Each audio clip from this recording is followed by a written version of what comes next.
development director for the town. I've been in the position for about 3.5 years for this stint. I actually started my career, did 5 years at the beginning of my career here, doing economic and community development. Grew up here in town, love the place, means a lot to me. And I don't know, for some reason along the way, maybe it's because Windsor's the first town and the historic roots of it all, I've always been a huge fan of historic preservation and looking at sort of our built environment. You know, the buildings that were built at the turn of the century or even before that and beyond often have so much more sort of detail and craftsmanship, and it's just something I think that it's really great for us to find ways to preserve and keep it going. Are folks familiar with Jane? And you probably just heard this, so don't answer it. Jane Jacobs. Anybody heard of Jane Jacobs? You want to just heard about her, or you want to actually say what she was, who she was? Yeah, I can. So she was a kind of a urban environment activist who really thought that cities should be really scaled and friendly to the human scale, and advocated that people should be, the idea is that these walks should be given by people for people, and that people can be their own experts about their neighborhoods, and really advocated that people are the experts of their own neighborhoods and really be active in their own neighborhoods, and that's what makes cities livable. Love it. That was great. Okay. So Jane was well known for, she wrote a couple of books about American cities and sort of what really makes cities thrive. And I think part of what she really liked was actually the messiness of cities. That it's not all about order, it's about where people end up bumping into each other and having those connections, those sort of third places. But she also, she was a leader. And there was a gentleman by the name of Robert Moses. And Robert Moses pretty much ruled the roost in transportation planning in Manhattan and the boroughs. And basically had all these plans to take highways and just blow them through everything, because that was the hottest thing happening at the time. So like the east side highway, the west side highway, just kind of bulldozed neighborhoods, all throughout Manhattan. Put in these highways, often going through areas where the immigrants and lower income folks lived. So in his mind, he was clearing these areas of blight. And then he had a crazy plan of basically putting the highway right through Washington Square Park.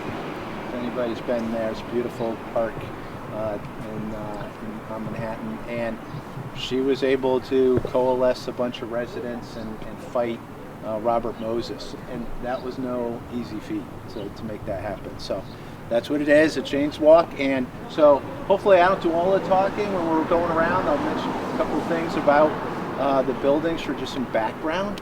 But while we're walking around, think to yourself, what can make this even better? Right? What can make this, like, if we did this little tweak here or that little tweak there, we need this business or whatever. We want to hear from. We want to hear from you. Did I hear ice cream? Parking lots. Okay, so solar panels on parking lots. Ice cream. Something that's open after 2 o'clock in the afternoon. Bart's just serving ice cream, just FYI. And I know Mel's always had a desire to have some ice cream coming out of the bean. So a couple of quick things while we're here. We're not going to go over there, but if you want to go drive through Loomis Chaffee's campus, it's gorgeous. It's a private post-secondary school, and it has about 700 students, many from international locations, and just a very well regarded private secondary school. And it's basically in our downtown. They do allow for residents to kind of walk the roadway that goes around the campus, which is Fantastic. I did that this morning. It's a nice walk. Very nice walk. We have about 1.5 mile trail back here called the Windsor Center River Trail. They named it after a former probate judge, Brian Griffin. Thank you. I just had to look at you in there. Brian Griffin. So that's very cool. It's very beautiful walk. Multi-use. You can go on your scooter. You can go on your bike. Whatever. This is Windsor Station Apartments. 130 apartments, all market rate. We had a parks division, Windsor Parks Division was located here. The building was pretty rough, probably could have been historic, but it was in rough shape. And they took that down. It was a brownfield site. Brownfield means that you had to do some kind of cleanups to revitalize it.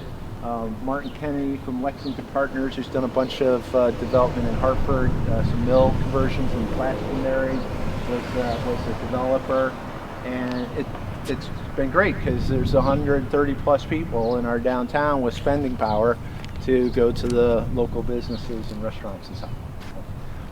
Over here is the Windsor Art Center, and it is located in the Freight House, historic Freight House.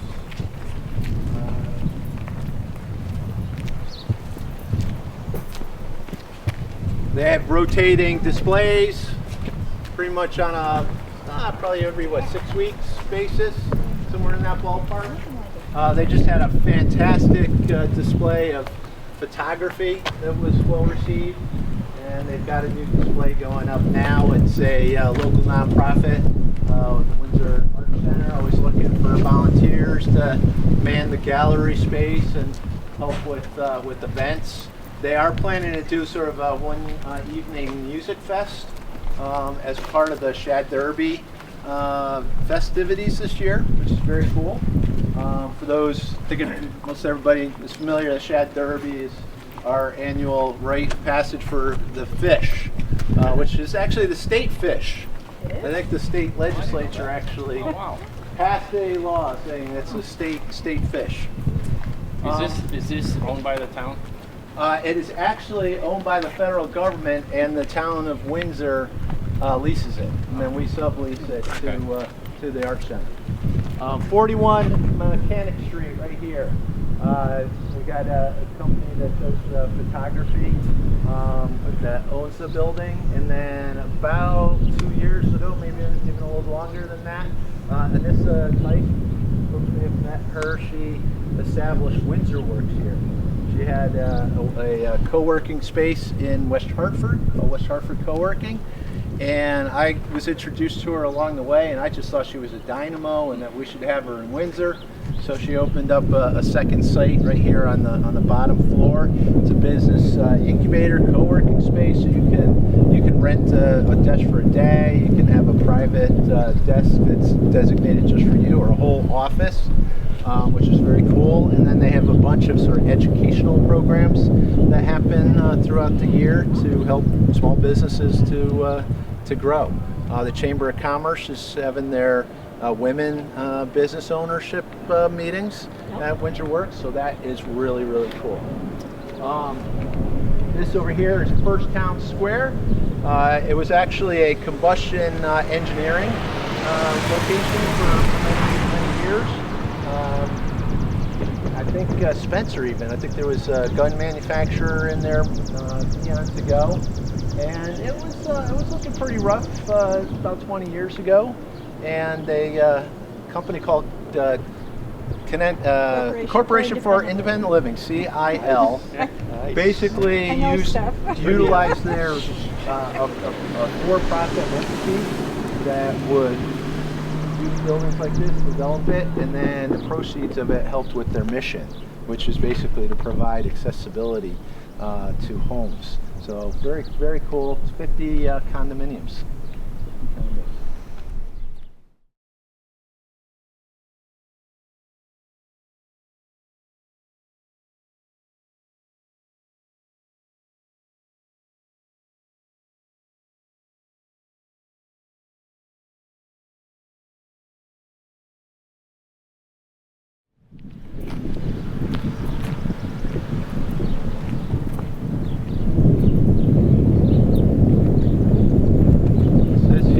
the railroad line from Hartford to Springfield through Windsor was opened in 1844.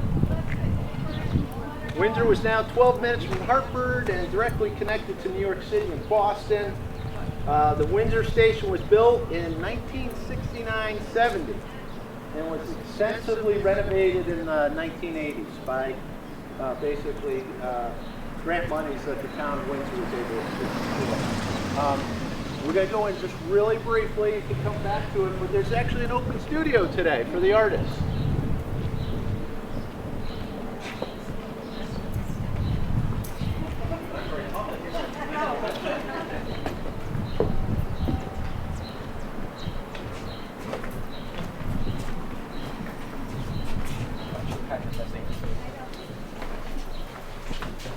Hey, how you doing? What's happening?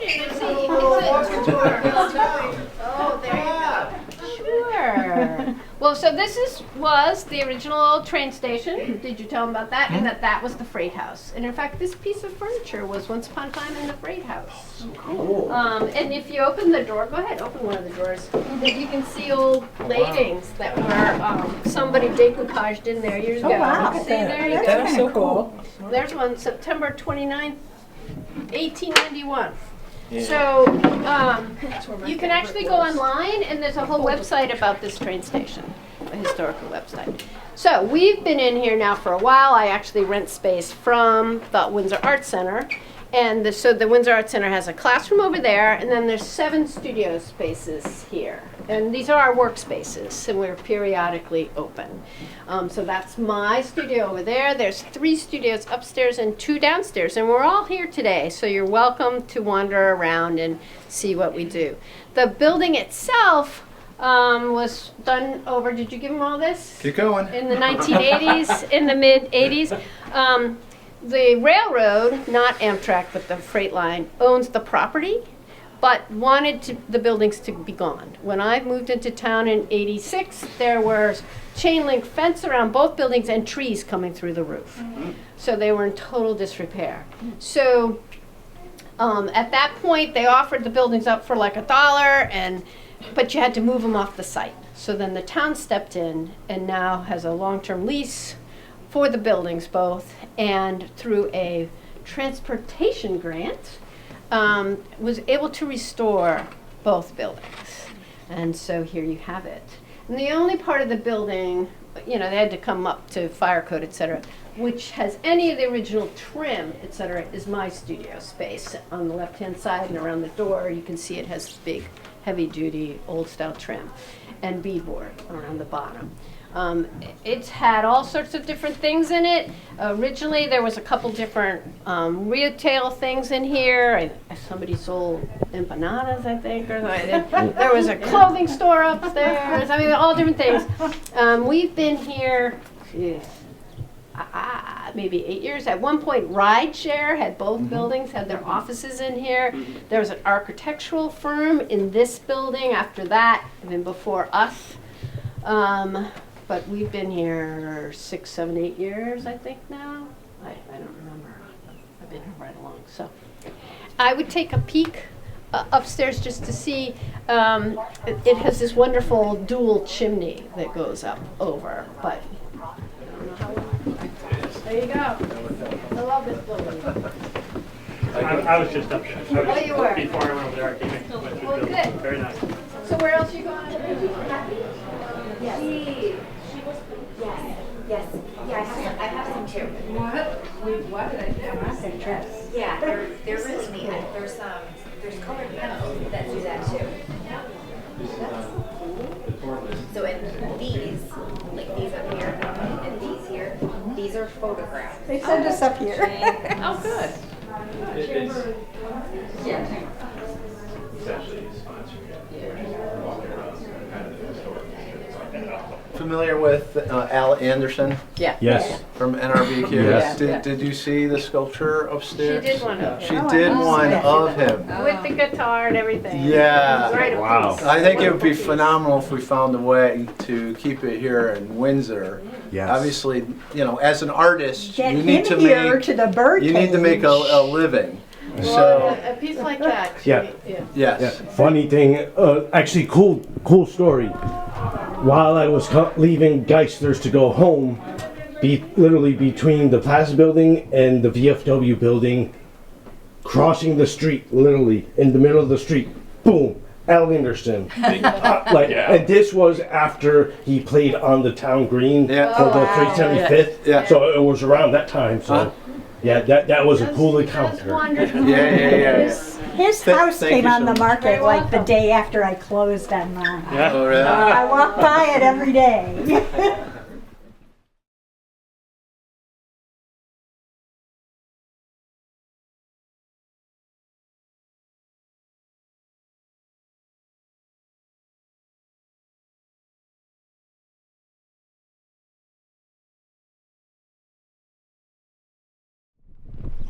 All right, any ideas what this was? Movie theater. Has everybody been inside so far for an event? It is absolutely phenomenal. Steve and Teresa McKay and their daughter Sarah have been doing a wonderful job of slowly renovating and activating the space. The theater opened in 1922, showing Smiling through Norma Talmadge and other silent motion pictures. There was renovations in the 1930s, allowed for patrons to hear talkies with sounds throughout. The theater changed hands management and names many times.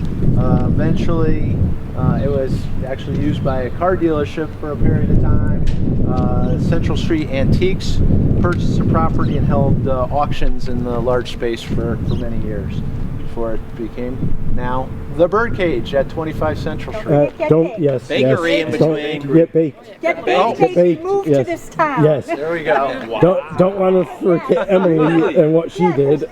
My daughter was renting a place up on Dunphy Lane, and we're taking walks. It's like, hey, this place is cool, and we're like, this town is cool. Let's move here. And I told Emily over and over. I used to every time I'd come in. Let's get her to set up shop again. Yes.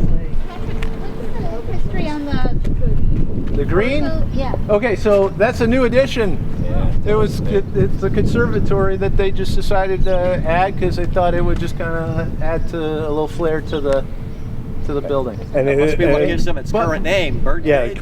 Yes, yeah. But they found these doors and restored them, and they're just absolutely gorgeous.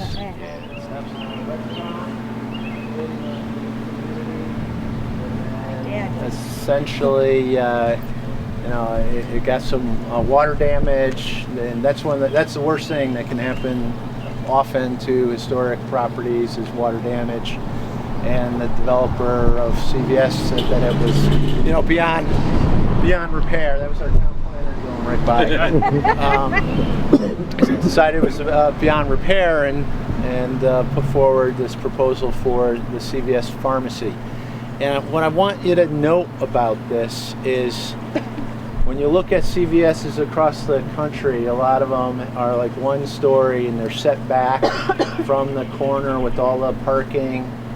In the front area is extremely auto-centric, and Windsor held its ground and said, no, you're not going to develop your standard building in our community. You're going to put the building up on the corner. You're going to make it so that there's a pedestrian element to it, even though that second floor is basically just a fake floor, so that it doesn't look like a single-story commercial building.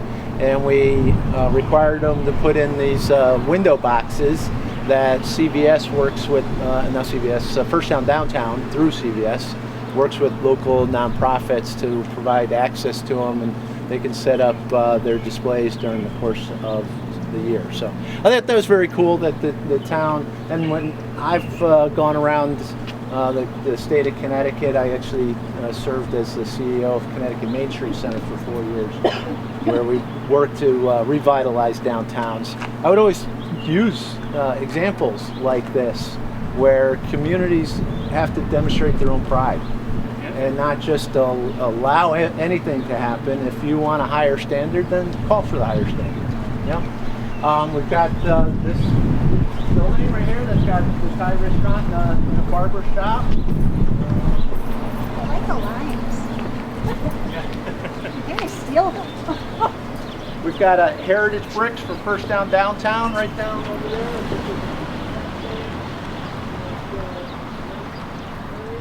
Oh, I do want to say where the Thai place was. Jay American's Breakfast Place was there. Oh, it was so Yes, good. Yes, it was. Yes, so Nice good. little counter. Oh yeah. Yeah, that was. Oh, I missed that. Me too. Me too. That place was great. Yes. Yeah. I forgot about that. Yeah. This was Snellgrove Florist. Remember the Snellgrove sign? Yeah, and you could still make out the words. Yeah, Florist right there. Yeah.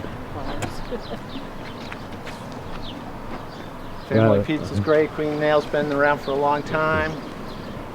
So this was a house, really beautiful house. Probably White in color, if I white remember. color, a little porch. Probably needed some tender love and care. Would have been great to see it there today, restored. The owner of the pizza place at the time decided that they wanted additional parking, and so that's why they ended up knocking it down. And not using it for parking. Ultimately, it's always good in a downtown to have continuous storefronts rather than a gap in the street wall, because as a pedestrian, you just feel like you want to continue to walk and explore, whereas if you hit these dead spots, you might go, okay, I'm turning around and going back. So hopefully someday there'll be another building located right here.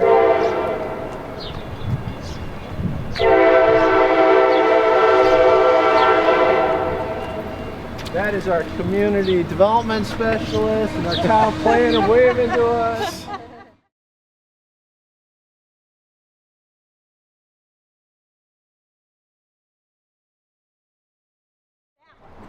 Any guess at the age of this house? 18-something. It was the Hayden Thompson building, circa 1850. 1850. Seelig Jewelers was here for many, many years, and now they have basically an antique and estate business operating.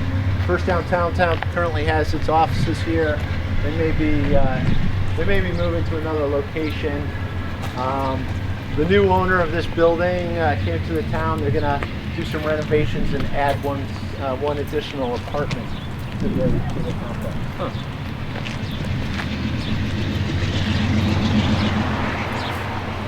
The Art Center thought of putting some sculptures in the gap right now. Definitely something. Benches, bocce court. Like the Art Center did it, and that one. Anything. All right, so the Masonic Hall, Washington Lodge, number 70. In 1902, First Church in Windsor constructed a parish house at 153 Broad Street. First Church sold the building to Washington Lodge of Masons in 1955. Washington Lodge number 70, established in 1825, owns the building and continues to meet here to this day. Pretty cool. So does 70 designate it's the 70th, or is you're not sure? I'm not sure. That's probably, it's a good question. Good question. They have blood drives, other events for the public. All right, so Union Street Tavern was a converted firehouse. Yes, rest in peace. Operated for about 19 years. We have right here the Union Street Tavern Trout, which was an awesome annual event. Like another Shad Derby. Yeah, it was better such a than the community Shad event. Derby. And having the Savage It was Brothers free beer, play, but having the Savage Brothers perform.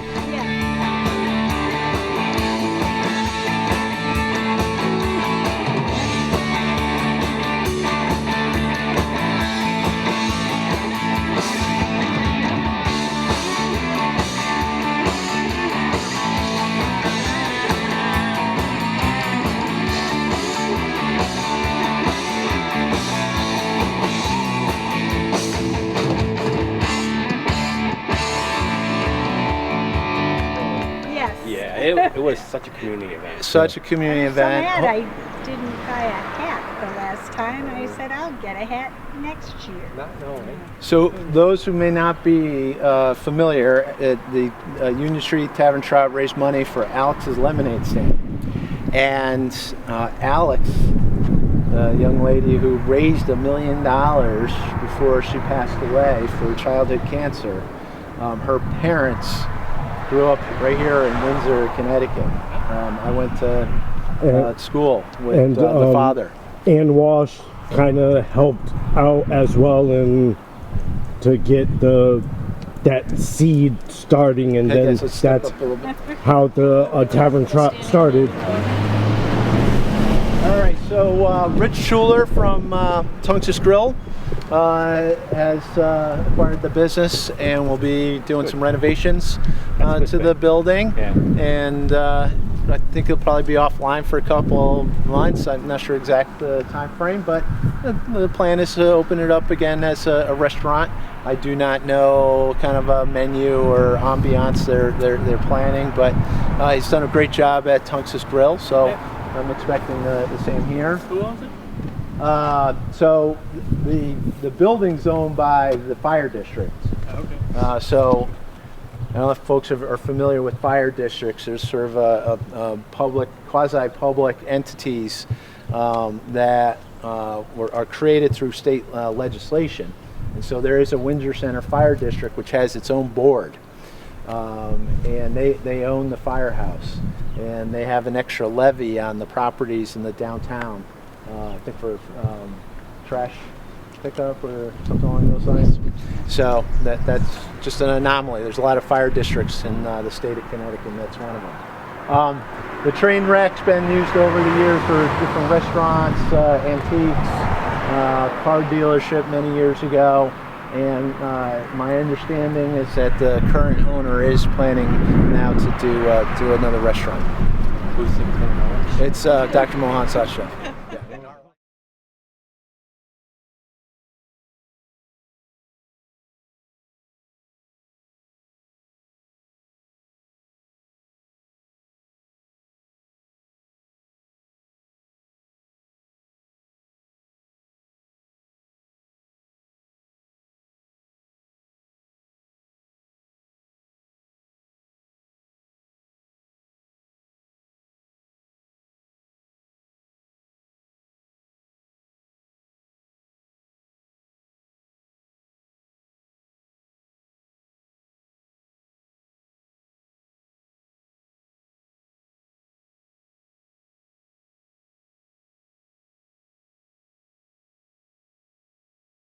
Drugs, and so that was great.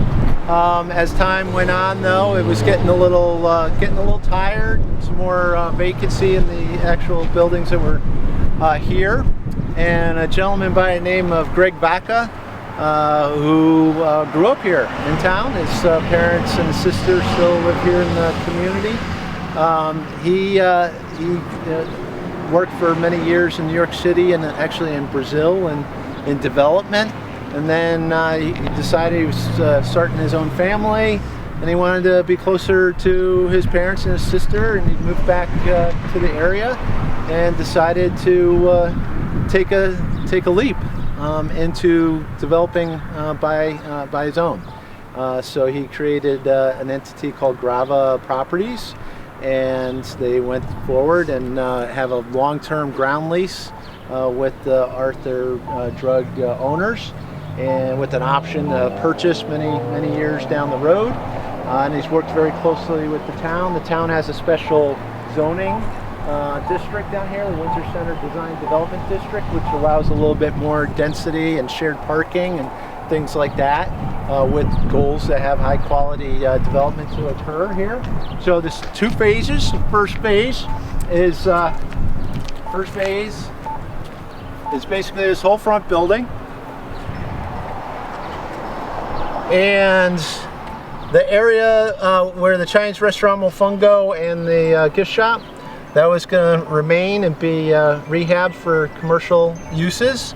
And in addition, in the first phase, 3-story apartment complex. So that's the first phase, a total of 70 units. And along the front edge, the first floor here is going to be commercial. And that was really important for us because we want to have that street flow. So there's the real estate company that's in the building behind is going to move forward. There's going to be a plant shop, little plant shop. They own a location down in downtown Plainville, and they're going to open a second location here in Windsor.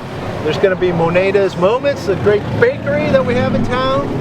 They have their bakery down on Haven Station Road, but they're going to open up a retail unit here.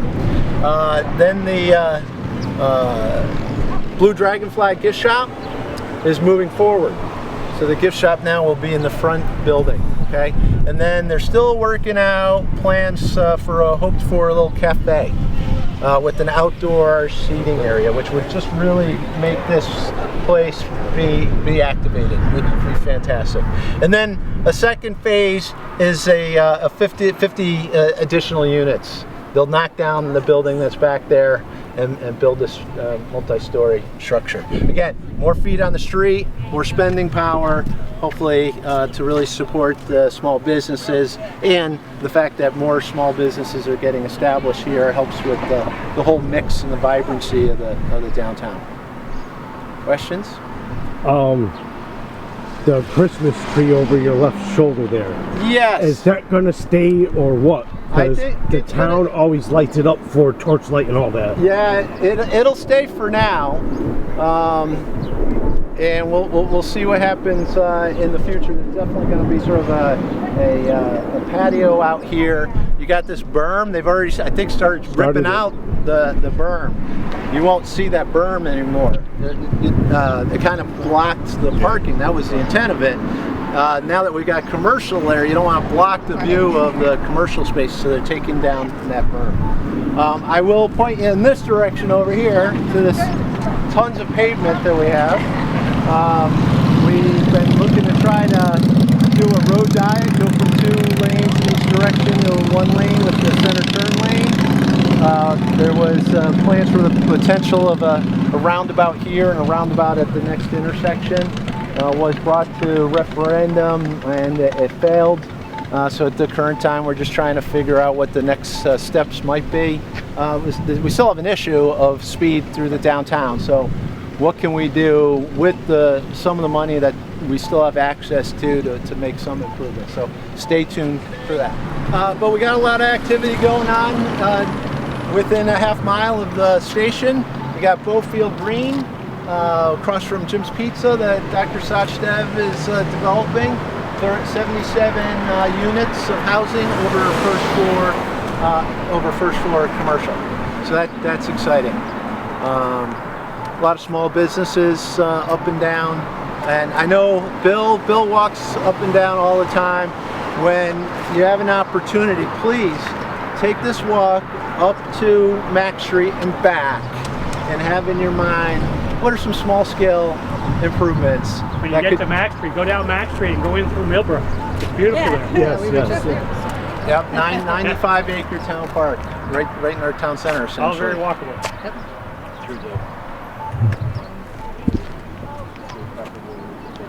Yes. What's the taking white out project that's happening? Is something happening to the bridge down on Palisado? There's a sign that went up. There is a sign that went up? Yeah, something about. Oh, right. Oh, so the state has to do some culvert work across Palisado Avenue. So they actually have to shut down. The name of the street's escaping me. Next to Bart's. Pleasant Street. For a period of time in order to do the culvert work. That's what that's about. Yep. We used to have a welcome to Windsor Historic District sign on this railroad bridge, but the trucks keep hitting it, and they just decided, let's take it down and paint it yellow. Maybe that will stop the trucks from plowing into it.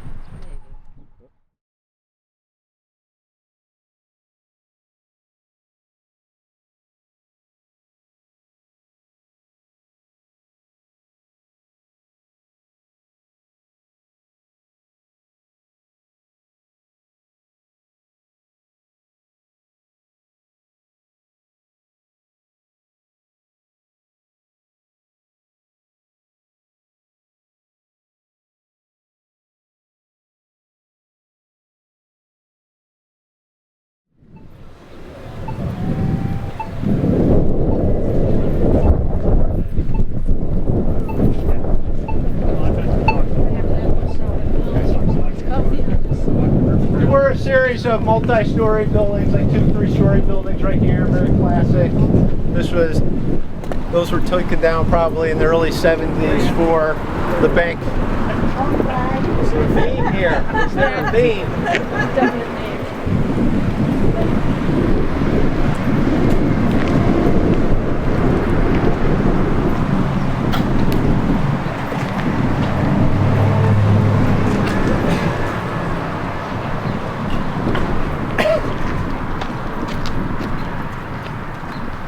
All right, take a guess on the age of this building. It must go back when the Dennings had it as a grocery store.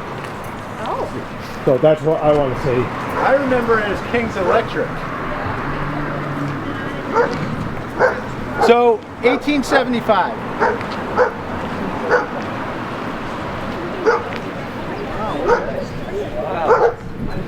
Seeing things. I'm Thinking this was 1820. There you go. That's good. Cheater. Has everybody gone to Windsor Center? Yes. Very, very cool addition. So, Loomis Chafee acquired this building a few years back. For many years, it was a bank. The Bank of America was in there, Fleet Bank at one point. And Loomis decided they wanted to retain ownership because of the heritage of the founders of the school.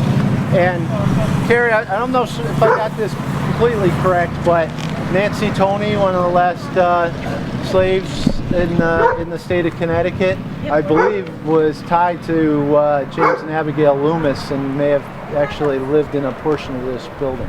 Yeah, she probably was probably the majority of her adult life and ended, probably died in this house before she was buried in Palisado Cemetery. I missed some of the details over this one. So it was built for Colonel James Lewis and was one of the many residences that once faced the green. It's constructed of locally handmade bricks and sandstone foundation, windowsills and steps. Colonel Lewis owned a general store and was the father of the founders of Loomis Chafee School. Property served as a blacksmith shop and a series of banks. This building right here, what are the different businesses you guys remember here? Old Town Restaurant. Yeah. And then the Ferns? Ferns, oh Ferns yeah. is here. There's a restaurant. Taste of. What's that? Taste of India. Yeah, Taste of India. So this building, circa 1875. And Dr. Sachdev owns the building and is planning on opening it back an Indian restaurant. They just recently did an upgrade to the gas line, which was really the last step necessary for them to go forward with opening the restaurant. I have cousins that came from North. So, has everybody heard that Mel owns the building? Yes. Yay!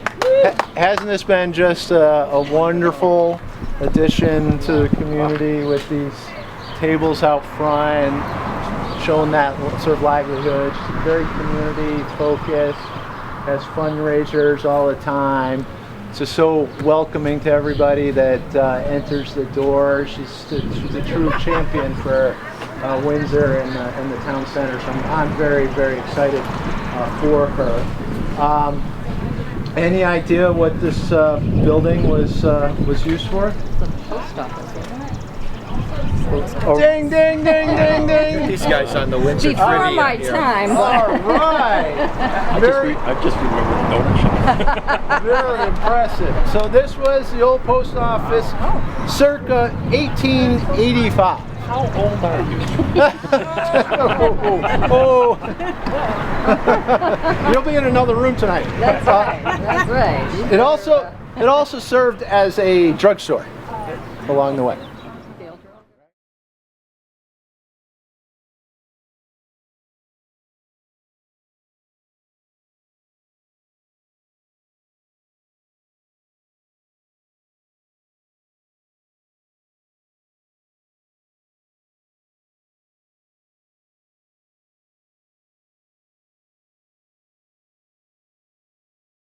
right? What do you think this was?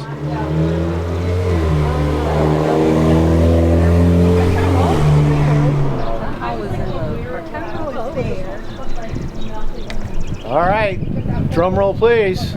Windsor Federal Savings. Yeah. And back to where the bean is, that was the Windsor Donut Shop and Nat Hayden's Barbecue. Yes.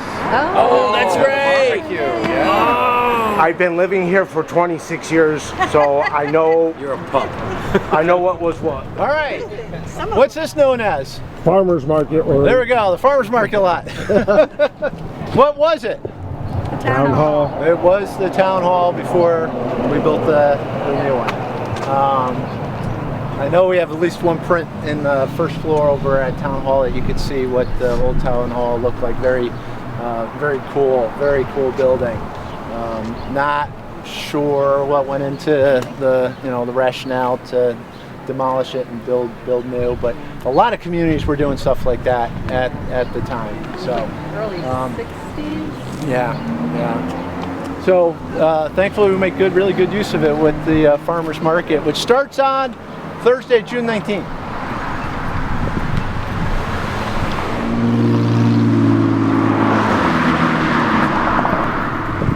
So the whole area that we've been walking is the Broad Street Green National Register District. So it basically is a national designation.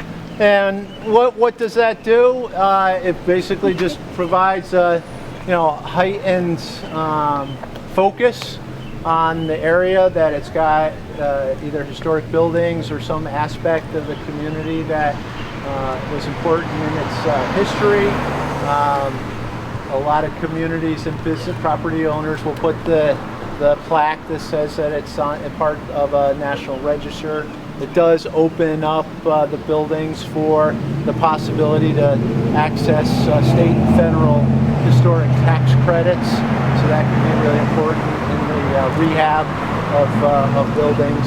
So something to be very proud of that we have. Give like protection to the building, so it can't be demolished, or does it give restrictions on rehab? So basically, if you end up getting any state funding, then you need to update the building to a certain standard of the Secretary of Interior standard for historic preservation. As far as protection of demolition, no, it doesn't provide significant protection. Windsor does have a demolition delay ordinance that if a building that is on the state, local, state, or national register is at risk of demolition, residents or organizations of the town can petition to say, hold off, let's see if there is a prudent and alternative, feasible alternative to demolition. It doesn't mean that the building isn't ultimately going to be demolished, but it provides a pause in the action so that appropriate people can look at the building, see if it's structurally sound, see if there are some alternative uses that would still make the property owner, some money to be able to operate and maintain the building. This building right here is actually it's a contributing building on the Broad Street Green Historic District because it is a example of the international style of architecture.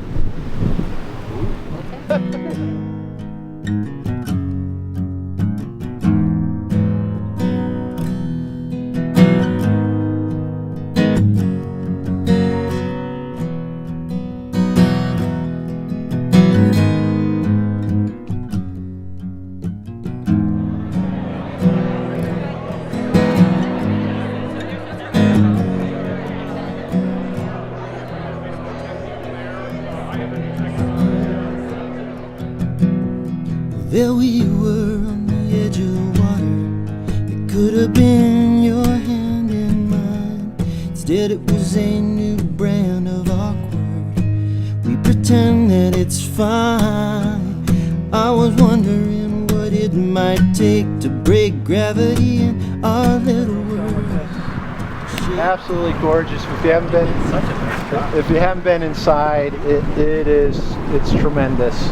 There's a couple of murals inside that cover a little bit of the history of Windsor, and they were able to maintain that, so that was very cool. But so picturesque. Absolutely love it. Built in 1929.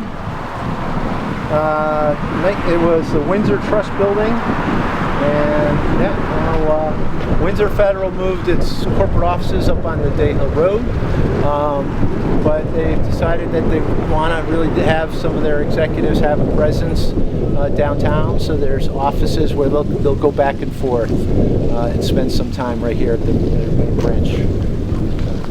And if you want to see the grand opening of this, it's on Win TV. All right. All right.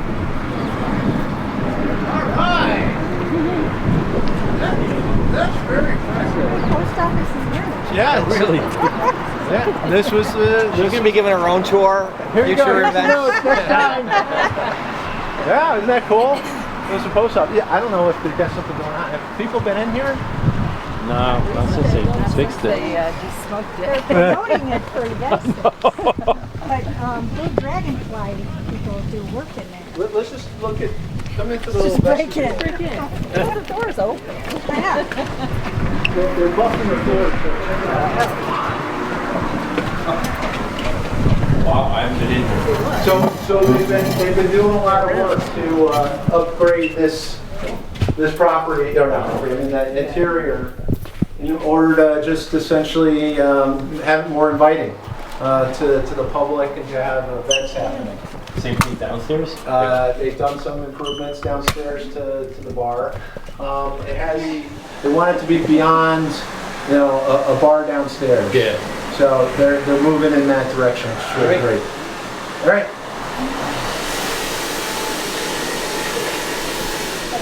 Oh, my God. Are there any more post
If you haven't taken a peek inside, take a peek inside. That's all you get?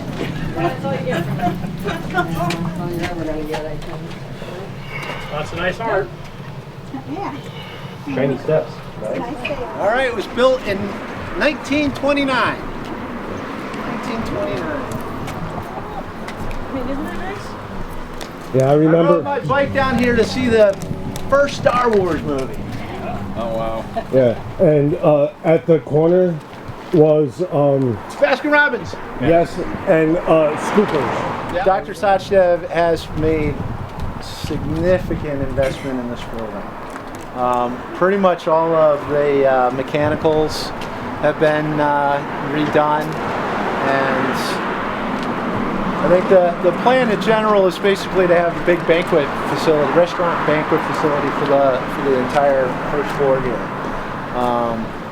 At one point, these were sort of individual commercial spaces, but he had a plan for this banquet facility. There are some apartments upstairs that could be rented as apartments, could potentially be, you know, if they end up having weddings or something here, they could have, you know, short-term housing for the bride, groom, or whatever, the bride's party, etc. So stay tuned. Yeah.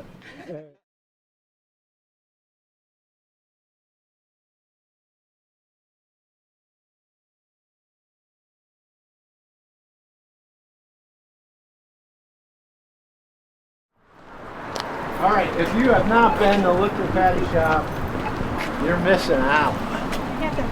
I had Rasta pasta for lunch. I need to get some before I go home. And that used to be Subway. For you? No, it was great. Are we crossing? Yeah, we are going to.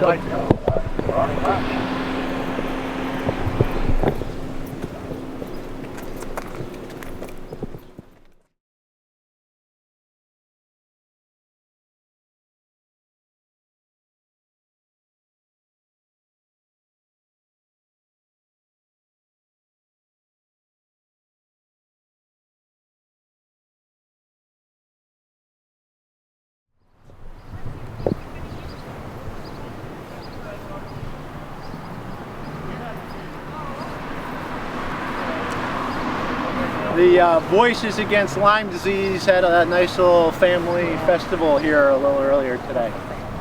All right, so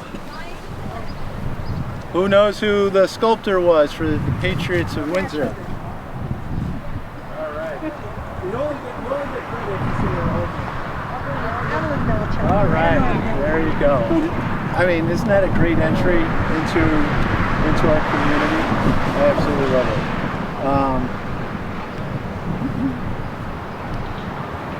All right. What do you want to say? A little thing who she was? Go for it. Oh, Gary, when will you learn? You're supposed to be participant. Exactly. She is late 19th, early 20th century sculptor that was probably the most prominent female sculptor of her time. She studied with the guy who happened to do the Lincoln Memorial. She has lots of her works are heroic size, and there's several of them around Windsor. This was a work that was basically she did for free to commemorate the World War I dead, and she lived in Windsor because had been commissioned to do a work for the Loomis Chaffee School headmaster's wife who had died, and as a memorial piece, and then she happened to fall in love with the headmaster and then ended up staying in Windsor. And he built her studio so she could continue practicing her art. Awesome. I wish I knew that, because when Gil Simmons from WTNH did his Gil on the Go, he wanted to know the history of it, and I wish I knew that. All right, so over here, our library. To remind you not to forget your white sign that's out by the sidewalk. Oh, you do? Okay. I saw it and I was like, I wonder if they're forgetting. Okay. Do you want me to go grab it? Oh, well. Anybody remember when the library was being renovated and we had a book chain that went from here to 340 Broad Street? That was the temporary library, and we had a chain across the street. We just passed books back and forth. It was, it's such a cool sort of community thing to do that. All right, you see it right on the placard there, the Colonel Oliver Mather from 1777. That's an old building. 1777. The Windsor Library Association was formed in 1888. They wanted a suitable home for its growing collection of books. They purchased the house from Mather's estate in 1901, and 10 years later opened the new Windsor Library in the remodeled West Wing. In 1940, the Library Association added a matching East Wing and remodeled the house so that the library could occupy the entire first floor. The library has undergone 2 significant expansions since then, one in the 1970s and more recently in 2006. Today, the library offers a wide range of books and media materials for loan and programming for all ages. Pretty cool. And this is where Win TV originally started way back in our heyday. Love it. We started Yes. here before we got to LP Wilson. All right, I missed the whole thing on the Patriots of Windsor statue here. I've got the background on Evelyn, so that's good. It was referred to as the War Eagle or Eagle Monument. It was dedicated in November of 1929. Nationally renowned sculptor, as we heard, donated her time and services, reducing the cost of the project from $12,000 to $6,000. You know what that would cost today? Unbelievable. The Gray Dickinson Post number 59 of the American Legion and its Women's Auxiliary raised $3,000 for the project, and the town of Windsor contributed the rest of the funds. Batchelder was the wife of the headmaster at nearby Loomis Institute. All right, Grace Church. Let's see. Anybody does recognize any other buildings in Connecticut that might look like it could come from this architect? New London. New London, you think so? I think the railroad station. The railroad station? We're gonna have to look that one up. The church hired 21-year-old Hartford architect George Keller to design the present structure. Although this building was his first ecclesiastical commission, today Keller is known for designing the 1886 Soldiers and Sailors Memorial Arch in Bushnell Park. It's like the UConn Law School also. Could be, yeah. I haven't done it, but you can go to the top of that arch in Bushnell Park. It's supposed to be really, really cool. The cornerstone was laid in 1864 and the church was consecrated in 1865. The exterior is composed of stone from Portland, Connecticut, which was floated up the Connecticut River. Keller labeled the architectural style as early English, better known as Gothic Revival. If you haven't... Cultural Center? Did you do Charter Cultural Center? Not sure. Not I sure. don't remember the synagogue. It's the first synagogue in Connecticut. If you haven't been into the sanctuary, it is beautiful. Absolutely beautiful with the stained glass. I think a lot of the Loomis family was involved in this church over the years. This building over here is the Reverend Ruel Hotchkiss Tuttle House. Built in 1865, Reverend Tuttle's grandchildren gave the house to the church in 1933. It served as a residence for the rector until 2001, and today houses the church's Sunday school.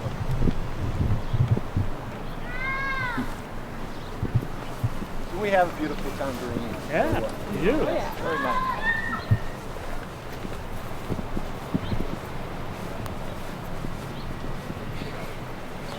The landscape is amazing job. The town staff does phenomenal.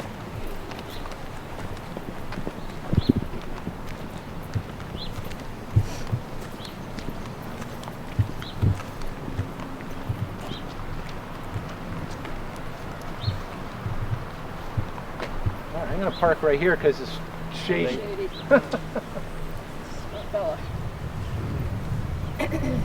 All right. Anybody know what we call this house besides J. Morrissey at this point? Huntington. It's the Huntington House. So in 1901, Henry and Mary Huntington purchased this land to build their home at 289 Broad Street. After Mary's death in 1968, the home passed to her son Clark, who lived there until his death in 1998. The Huntington House Museum exhibited art in the house between 2001 and 2005. You may recall Dan Farina, local developer in town. He was very active in fixing this building for the arts house at the time. And then J. Morrison Company converted it into offices in 2006. I recall being a young kid coming down to the town green and seeing Mr. Huntington out here on the green with a rotary lawnmower. Rotary lawnmower. Yeah. At 90 years old. At 90 years old.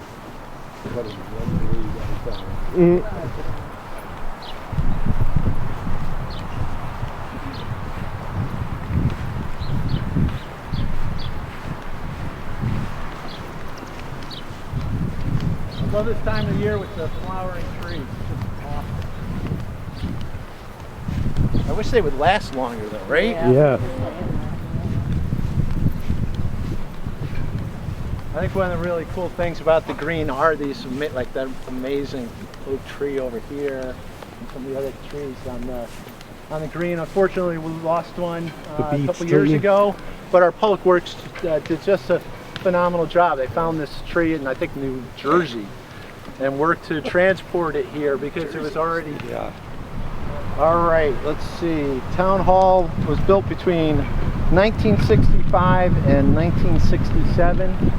I really wish I remember the name of it, but I think it's called like the Berkshire Insurance Company in Pittsfield, Massachusetts. Yeah. So if you're going towards Pittsfield, on your left-hand side is a very big building with major stature, and I think that was some of the inspiration. I think this is a smaller version of that. Yeah. And the first summer concert, if I'm correct, July 7th, and Personal Touch. So that's the first concert. July 7th, if I'm not mistaken. I thought you were going to tell us who was the very first band that ever performed here. June 19th. Oh yeah, go ahead, go ahead. Ben Franklin in the Raiders. And Memorial Day, and Chad Derby coming up.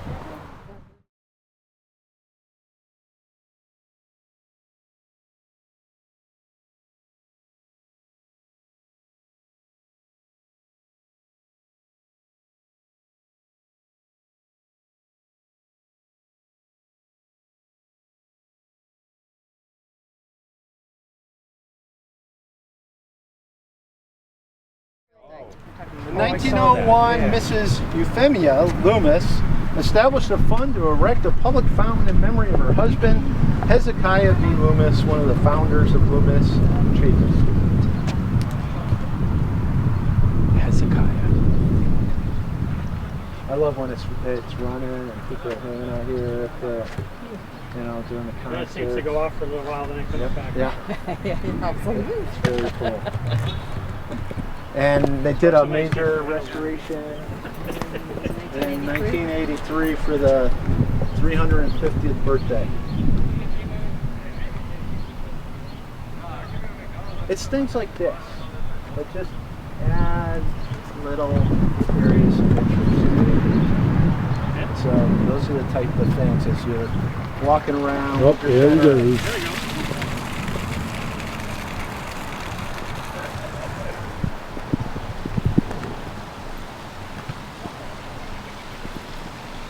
I'd actually love to see more of this. Yes.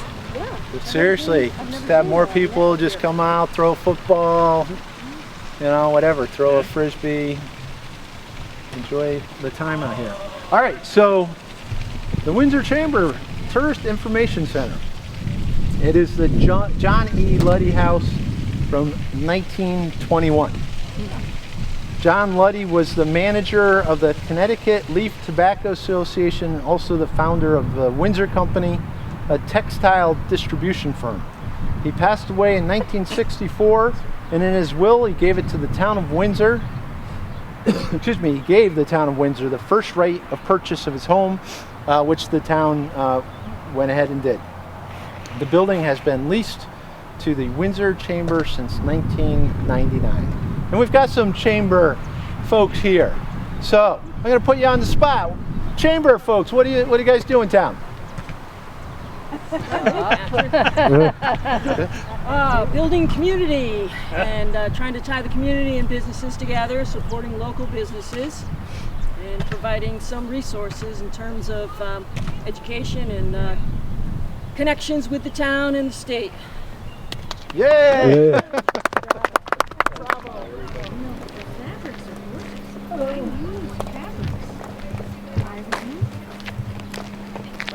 Hello, how you doing? Projects. Sure. That, I mean, if I donate them and somebody could finish them, or? Do you want them finished to return back to you? Not necessarily. Okay. Well, I will definitely take those. All right, we had to pass by this. All right, we've seen every other one. So here's our current post office. Any idea of the year it was built? 60-ish? 65, we'll say. 1963. There you go. And you can see on it they show the National Register, a little plaque right there. Well, just because, so it's in a district, and basically some of the buildings are contributing to the district and others are non-contributing, but they're still part of the district. Additional sort of protection as to the architectural detail changes to the architectural details. We have a historic district commission for the Palisado Avenue local historic, and property owners in that district, if they want to change out their windows or redo the porch in the front, whatever it might be from a visual standpoint, the commission could talk about the type of materials that are being used in the restoration. There has not been a move to create additional protections around the green here. And that's pretty much it, folks. Hope you enjoyed the tour. Very nice. Yeah, You got that tour guide walking backwards. Watch out. I was just about to say it. You're going to hit the pole. That would have been good on film, right? A little blooper.